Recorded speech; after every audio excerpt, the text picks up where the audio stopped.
वरुण के टिकट कटने पर मेनका गांधी ने थोड़ी चुप्पी कहा, चुनाव के बाद देखते हैं, अभी लंबा समय है, मैं बहुत खुश हूं कि बीजेपी में हूं। इलेक्शन के बाद देखते हैं, लंबा समय है, हम लोग ये विषयों को छोड़ दें। मैं बीजेपी में हूं और मैं बहुत खुश हूं कि मैं बीजेपी में हूं। गृह मंत्री अमित शाह आज कर्नाटक में चुनाव प्रचार की शुरुआत करेंगे। चुनाव की घोषणा के बाद कर्नाटक में पहली सार्वजनिक रैली होगी। मध्य प्रदेश में एक्टिव हुए बीजेपी के स्टार कैंपेनर्स चुनावी प्रचार के लिए जेपी नड्डा आज मध्य प्रदेश के शहडोल और जबलपुर दौरे पर रहेंगे। बीजेपी प्रत्याशी के पक्ष में चुनावी सभा करेंगे। पीएम मोदी आज बीजेपी कार्यकर्ताओं से करेंगे सीधा संवाद। मिशन 400 पार पर पीएम मोदी देंगे टिप्स। बिहार के सभी बूथ कमेटी अध्यक्ष, सभी पन्ना प्रमुखों से करेंगे बातचीत। ओडिशा के पुरी लोकसभा सीट से बीजेपी उम्मीदवार संबित पात्रा का बयान, कहा पीएम मोदी ने 2014 से राजनीति में बड़ा परिवर्तन किया है, हमने 5 सालों का लेखा जोखा तैयार किया है। माननीय प्रधानमंत्री श्री नरेंद्र मोदी जी ने 2014 से भारतवर्ष की राजनीति में एक बहुत बड़ा परिवर्तन किया है। आज हमने विगत 5 वर्षों का लेखा जोखा जारी किया है। पीएम मोदी 6 अप्रैल को पश्चिमी यूपी में करेंगे ताबड़तोड़ रैलियां। गाजियाबाद में बीजेपी प्रत्याशी अतुल गर्ग के समर्थन में करेंगे रोड शो। मालवाड़ा चौक से लेकर चौधरी मोड़ तक रोड शो होगा। कांग्रेस ने लोकसभा चुनाव के लिए एक और नई लिस्ट जारी की। महाराष्ट्र के अकोला लोकसभा सीट से अभय काशीनाथ पाटिल को उम्मीदवार बनाया, तो वहीं तेलंगाना के वारंगल लोकसभा सीट से कादियाम काव्या को टिकट मिला है। हिमाचल के मंडी में जीत के लिए कंगना रनौत ने लगाया जोर। संपर्क अभियान के साथ साथ मंदिर में किया दर्शन। बाबा भूतनाथ मंदिर में पूजा अर्चना की। मंडी में जीत के लिए कंगना रनौत ने लगाया जोर। पार्टी कार्यकर्ताओं के साथ चाय पर चुनावी चर्चा की। जयराम ठाकुर बोले, हिमाचल में खिलेगा कमल। बीजेपी नेता और हिमाचल के पूर्व सीएम जयराम ठाकुर का बयान, कहा हिमाचल में खिलेगा कमल, पूरी तरह बिखर जाएगी कांग्रेस की सरकार। नरेंद्र मोदी जी देश के प्रधानमंत्री बनकर के एक दशक के बाद दूसरे दशक की शुरुआत करेंगे और वहीं हिमाचल प्रदेश में कांग्रेस पार्टी की सरकार बिखर जाएगी और कांग्रेस सरकार के जाने के बाद भारतीय जनता पार्टी की सरकार बनेगी। पीएम मोदी की रैली से पहले सीएम धामी ने रुद्रपुर में तैयारियों का जायजा लिया। कहा पीएम मोदी के दिल में बसता है उत्तराखंड। कांग्रेस ने उत्तराखंड के साथ हमेशा धोखा किया। उत्तराखंड के गढ़वाल में बीजेपी उम्मीदवार अनिल बलूनी ने झोंकी पूरी ताकत। योगी आदित्यनाथ के पैतृक गांव पचूर में किया जनसंपर्क। योगी की मां के पैर छूकर आशीर्वाद भी लिए। बीआरएस नेता की कविता की अंतरिम जमानत याचिका पर सुनवाई टली। अब 4 अप्रैल को होगी सुनवाई। दिल्ली शराब घोटाले में न्यायिक हिरासत में की कविता। पूर्व टीएमसी नेता शाहजहां शेख की बड़ी ईडी की कस्टडी। कोलकाता कोर्ट ने 13 अप्रैल तक ईडी की हिरासत में भेजा। उत्तराखंड के पूर्व मंत्री हरक सिंह रावत को फिर ईडी का समन। वन विभाग की जमीन पर अवैध कब्जे और पेड़ काटने के मामले में आज पूछताछ के लिए बुलाया। दिल्ली शराब घोटाला मामले में आरोपी संजय सिंह की जमानत पर आज सुप्रीम कोर्ट में सुनवाई। गिरफ्तारी को चुनौती देने वाली याचिका पर भी सुनवाई होगी। दिल्ली शराब घोटाला मामले में आरोपी मनीष सिसोदिया की जमानत पर आज सुनवाई। जमानत याचिका पर हाउस रेवेन्यू कोर्ट में सुनवाई होगी। बिहार के बाहुबली नेता आनंद मोहन की रिहाई को चुनौती देने वाली याचिका पर भी आज सुप्रीम कोर्ट में सुनवाई है। मारे गए आईएएस अधिकारी जी कृष्णैया की पत्नी ने समय से पहले रिहाई के खिलाफ याचिका दायर की है। जमीन के बदले नौकरी से जुड़े सीबीआई केस में राउज रेवेन्यू कोर्ट में आज सुनवाई होगी। सीबीआई मामले में लालू यादव, राबड़ी देवी, मीसा भारती समेत अन्य लोगों के खिलाफ चार्जशीट दाखिल कर चुकी है। यूपी के बरेली दंगे का आरोपी मौलाना तौकीर रजा भगोड़ा घोषित। जिला कोर्ट ने भगोड़ा घोषित किया। मौलाना तौकीर रजा की लगातार बढ़ती जा रही है मुश्किलें। कोर्ट ने पुलिस को 8 अप्रैल तक गिरफ्तार कर पेश करने का आदेश दिया है। बांग्लादेश की पीएम शेख हसीना ने बायकॉट इंडिया कैंपेन चलाने वालों पर बोला हमला। अपने ही देश के विपक्षी सांसदों को जमकर लगाई लताड़। कहा भारतीय उत्पादों के बहिष्कार की बात करने वाले पहले अपनी अपनी बीवियों की साड़ी जलाकर दिखाएं। अरुणाचल पर दावा ठोकने पर चीन को एस जयशंकर की 2 टूक। कहा घर का नाम बदल देने से घर उसका नहीं हो जाता। मार्च में रिकॉर्ड तोड़ जीएसटी कलेक्शन। सरकारी खजाने में आए 1.78 लाख करोड़ रुपए। वित्तीय वर्ष का अब तक का दूसरा सबसे बड़ा कलेक्शन। दिल्ली जल बोर्ड के लिए फंड जारी न करने के आरोप वाली आप सरकार की याचिका पर सुप्रीम कोर्ट में सुनवाई। कोर्ट ने वित्त विभाग के प्रधान सचिव को नोटिस जारी किया।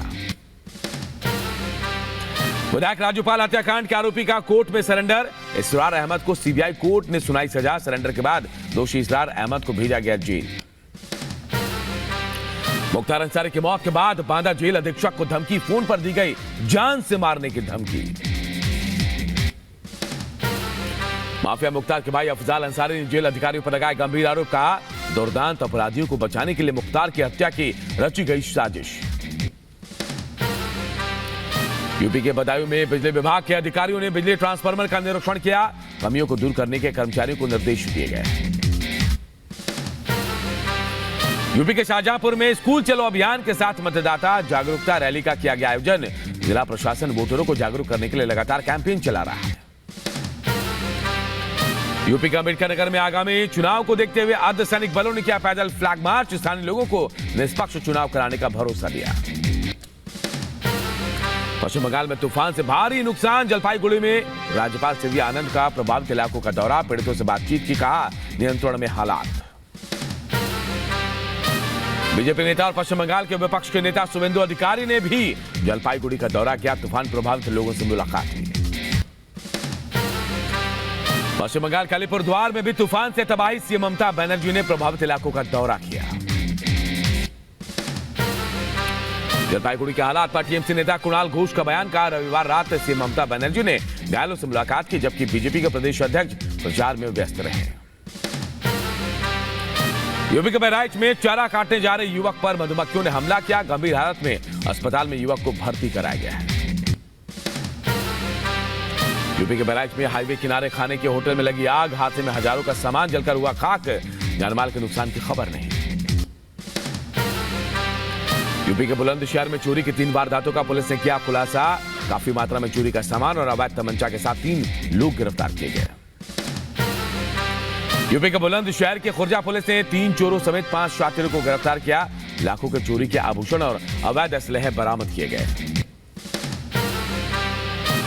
यूपी के बदायूं में प्रेमिका ने पति के साथ मिलकर बॉयफ्रेंड को उतारा मौत के घाट। शादी के बाद प्रेमी से पीछा छुड़ाना चाहती थी विवाहिता। यूपी के मुजफ्फरनगर में पुलिस और बदमाशों के बीच मुठभेड़। गोली लगने से एक बदमाश घायल। यूपी के बुलंदशहर में डबल मर्डर की सनसनीखेज वारदात। चाकू से गोदकर फूफा भतीजे की निर्मम हत्या। खून से लथपथ गंगा नहर की एक पटरी पर मिला शव। पुलिस छानबीन में जुटी। कर्नाटक के बेंगलुरु में रोड रेज के घटना मामले में एक्शन। पुलिस ने 2 युवकों को गिरफ्तार किया। रविवार देर रात को कोरमंगला में बाइक सवार 3 युवकों और महिलाओं के बीच हुई थी मारपीट। यूपी के गाजियाबाद में लोनी इलाके में लगी आग। झोपड़ियों में आग लगने से हड़कंप। मशक्कत के बाद दमकल कर्मियों ने आग पर काबू पाया। पाकिस्तान के पूर्व पीएम इमरान खान और बुशरा बीबी को बड़ी राहत। इस्लामाबाद हाईकोर्ट ने सजा पर रोक लगाई। तोशाखाना केस में मिली थी 14 साल की जेल। इजराइल ने सीरिया के दमिश्क में ईरान के दूतावास के पास किए कई हवाई हमले में ईरानी IRGC के टॉप 6 कमांडरों की मौत। सीरिया में हुए इजरायली हमले के बाद मची अफरा तफरी। हमले में इमारत हुई जमींदोज। ईरानी मीडिया ने दावा किया। इजरायल के हमले के बाद ईरानी राजदूत का बड़ा बयान। कहा दमिश्क में अपने दूतावास पर हमले का जवाब दिया जाएगा। दक्षिणी गाजा पट्टी के राफा में इजरायली हमले के बाद सोमवार को 3 बच्चों सहित कम से कम 6 शव बरामद हुए। मृतकों को अल नजर अस्पताल लाया गया। इजरायल की संसद ने अल जजीरा के प्रसारण पर रोक लगाने का कानून किया पारित। अल जजीरा को सरकार ने बताया राष्ट्रीय सुरक्षा को नुकसान पहुंचाने का जरिया। व्हाइट हाउस ने अल जजीरा पर प्रतिबंध लगाने के इजरायल के कदम को चिंताजनक बताया। ब्रीफिंग में बोलते हुए प्रेस सचिव कैरिन जीन पियरे ने कहा हम प्रेस की स्वतंत्रता में विश्वास करते हैं। ऐसा नहीं होना चाहिए। यूएस के अटलांटा में FBI कार्यालय में तेज रफ्तार वाहन घुसा। घटना के तुरंत बाद मौके पर पहुंची पुलिस ने चालक को हिरासत में लिया। यरूशलेम में इजरायली सरकार के खिलाफ किया गया विरोध प्रदर्शन। हजारों की संख्या में जुटे प्रदर्शनकारी युद्ध छोड़ने के बाद से यरूशलेम में प्रदर्शन कर रहे हैं। रूस के येकातेरिनबर्ग में बिजली ट्रांसफार्मर बनाने वाली कार्यशाला में लगी भीषण आग, कड़ी मशक्कत के बाद आग पर काबू पाया गया। सैंटियागो में सोमवार को गोलीबारी से मचा हड़कंप, फायरिंग में 3 लोग गंभीर रूप से घायल हुए। फायरिंग कर रही महिला को पुलिस ने गिरफ्तार कर लिया है। रूस के बैरेंडियेवो में ट्रेन और बस की भीषण टक्कर, हादसे में 8 लोगों की मौत की खबर।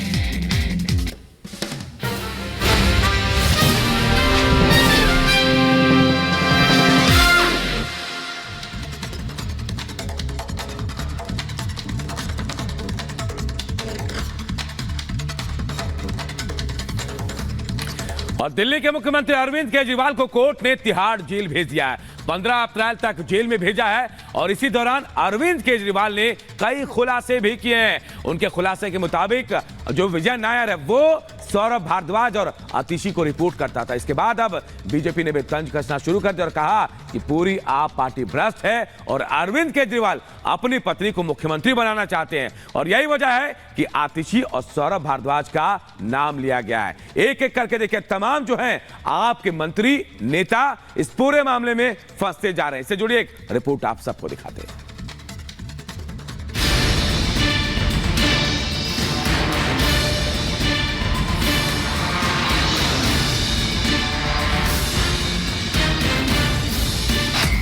तिहाड़ जेल में अरविंद केजरीवाल, जेल में कैसे गुजरेंगे आपके 14 दिन? बैरक में रहेंगे अकेले, सुरक्षा के कड़े इंतजाम।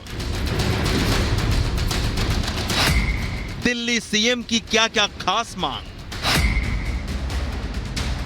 दिल्ली के मुख्यमंत्री अरविंद केजरीवाल की मुश्किलें अब और बढ़ गई हैं। केजरीवाल की मुसीबतें थमने का नाम नहीं ले रही हैं। पहले 10 दिन की ईडी रिमांड और अब 14 दिन की जुडिशियल कस्टडी। जी हां, आम आदमी पार्टी के सबसे बड़े नेता और दिल्ली के मुख्यमंत्री अरविंद केजरीवाल को 15 अप्रैल तक के लिए तिहाड़ जेल भेज दिया गया है। दरअसल सोमवार को केजरीवाल की ईडी रिमांड खत्म होने के बाद राउज एवेन्यू कोर्ट में पेश किया गया था। ईडी ने आगे की कस्टडी नहीं मांगी थी, जिसके बाद कोर्ट ने केजरीवाल को 15 दिन की न्यायिक हिरासत में भेजने का फैसला लिया और फिर केजरीवाल को तिहाड़ जेल भेज दिया गया। ईडी ने केजरीवाल को 21 मार्च को गिरफ्तार किया था। गिरफ्तारी के बाद से केजरीवाल ईडी की हिरासत में थे।